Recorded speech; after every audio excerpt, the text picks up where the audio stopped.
संत सेवा के प्रति पीपा जी दंपति के इस दिव्य भाव और दुष्ट बनिए के हृदय परिवर्तन की इस घटना का श्री प्रियादास जी महाराज ने अपने कवित्व में इस प्रकार वर्णन किया है। गए हैं बुलाए आप पाछे घर संत आए, अन्न कछु नाही कहूँ जाए करी ले आइए। विषयी बनिक एक देख के बुलाई लई दई सब सौंज कही सही निसी आइए। भोजन करत मांझ पीपा जी पधारे पूछी, वारे तन प्राण जब कही के सुनाइए। करी के सिंगार सीधा चली झुकी में आयो, कांधे पे चढ़ायो बपू बनिया रिझाइए। आट पे उतारी दही द्वार आप बैठे, रहे चाहे सूखे पग माता कैसे करी आई हो। स्वामी जी लेवाए ल्याए कहाँ है निहारो जाए, आए पाए पर्यो डरियो राखो सुखदाई हो।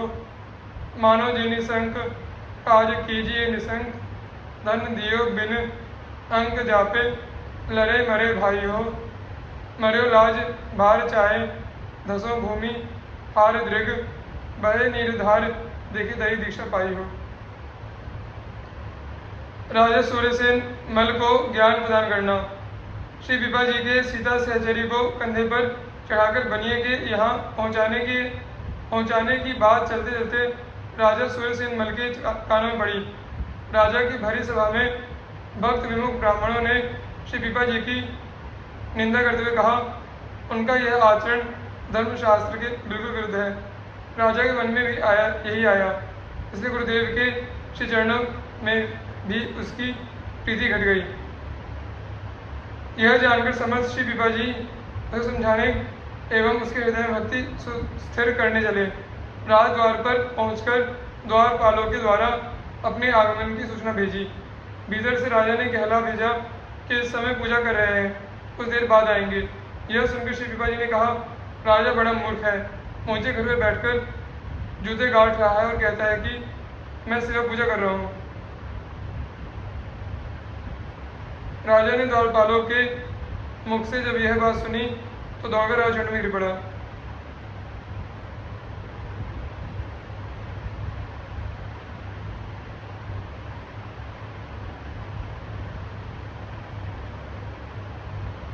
वह आश्चर्यचकित था, वस्तुतः मन से मोचे घर पर पहुंच गया था।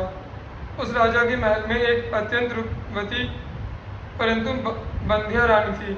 उसमें राजा की विशेष आसक्ति जानकर श्री पीपा जी ने कहा, तुम शीघ्र उस रानी को मेरे पास ले आओ। राजा महल की ओर चला, परंतु उसे बड़ा शोक और संकोच हो रहा था कि मैं रानी को कैसे लाऊं। चलते समय उसके पैर डगमगा रहे थे। निवास में घुसते ही उसे भयंकर सिंह दिखाई पड़ा। उसे देखकर राजा डर गया और वहीं खड़ा हो गया। पीछे लौटने में बुराई और आगे जाने का साहस नहीं रहा। फिर सिंह गायब हो गया। राजा किसी प्रकार रानी के पास पहुंचा तो उसके पास अभी का जन्मा हुआ एक बालक दिखाई पड़ा। अब राजा को समझ में आया कि गुरुदेव भगवान में इतनी सामर्थ्य है।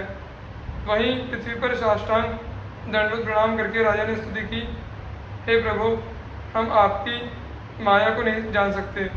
आपके सिंह एवं शिशु दोनों ही रूप वंदनीय हैं।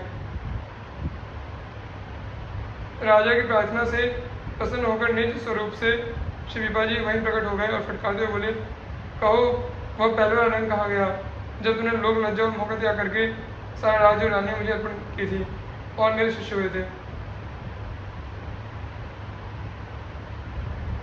इस घटना का श्री प्रियादास जी ने अपने कवित्वों में इस प्रकार वर्णन किया है। चलत चलत बात नृपति श्रवण परी भरी सभा विप्र कहे बड़ी विपरीति है। भूख मन आई यह निपट घटाई, ओत भक्ति सरसाई नहीं जाने घटी प्रीति है। चले पीपा बोध दैन द्वार ही दे सुधी दई लई सुनी कही आवो करो सेवा रीति है। बड़ो मूढ़ राजा मोजा गाठे बैठो मोची घर सुनी दौरी आयो रहे ठाड़े कौन नीति है। उती घर मांझ बांझ रानी एक रूपवती मांगी वही ल्यावो बेगी चल्यो सोच भारी है। डगमग पाँव धरे पीपा सिंह रूप करे ठाड़ो देखी डरे इत आवे आप फारी है। जाए तो बिलाए गयो तिया ढिग सुत नयो नयो भूमि पर कला जानना तिहारी है। प्रगट्यो स्वरूप निज खींची के प्रसंग कहो कहाँ वह रंग शिष्य भयो लाज टालिए।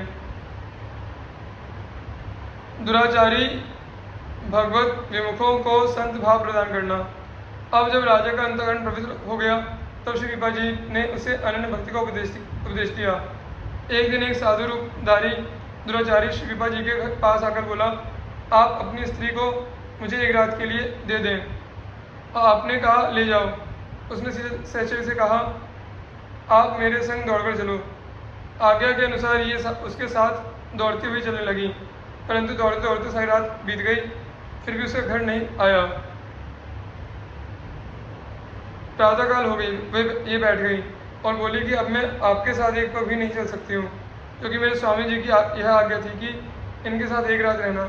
सो वह रात बीत गई। उसने सोचा कि थक गई है, अतः पालकी की गाड़ी ले आऊँ, उसमें बिठा कर ले चलूँ। वह गाँव गया तो घर घर में श्री सीता सहचरी के दर्शन हुए। तब उसकी आंखें खुली। वहीं आकर बोला, माता जी चलो, आपको स्वामी जी के पास पहुँचा है। आश्रम में आकर वह श्री कृपा जी के और श्री सीता सहचरी जी के पैरों में गिर पड़ा। उसके मन से काम वासना दूर हो गई और संत भगवंत की भक्ति में दृढ़भाव हो गया।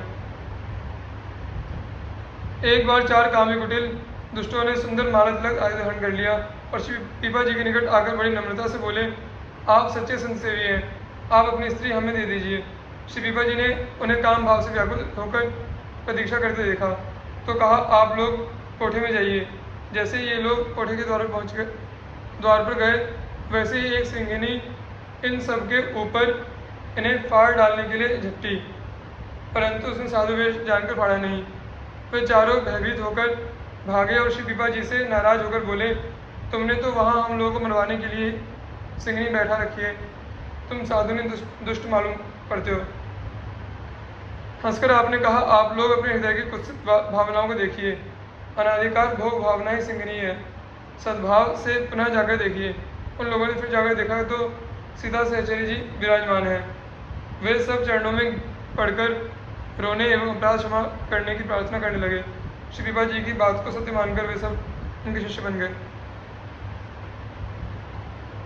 श्री प्रियदास जी ने उक्त घटनाओं का अपने कवित्व में इस प्रकार वर्णन किया है कि उपदेश नृप हृदय में प्रवेश कियो लियो वही पन आप आए निज धाम है। बोलियो एक नाम साधु एक निस देहु तिया लेहु कही भागो संग भागी सीता वाम है। प्रात भय चले नहीं रैन ही की आज्ञा प्रभु चलो हारी आगे घर घर देखो ग्राम है। आयो वाही ठोर चलो माता पहुँचाए आवो आए गए पाँव भाव भयो गयो काम है। विषयी कुटिल चारी साधु भेष लियो धारी किन्हीं मनोहारी कही या निज देखी दीजिए। करी के सिंगार सीधा कोठे मांझ बैठी जाए चाहे मग आतुर हुए अयो जाओ लीजिए। गए जब द्वार उठी नाहरी सुपारी बेको हारे नहीं बानो जानी आए अति कीजिए। अपनों विचारो हियो भोग भावना को मानी साच भय शिष्य प्रभुमति दीजिए।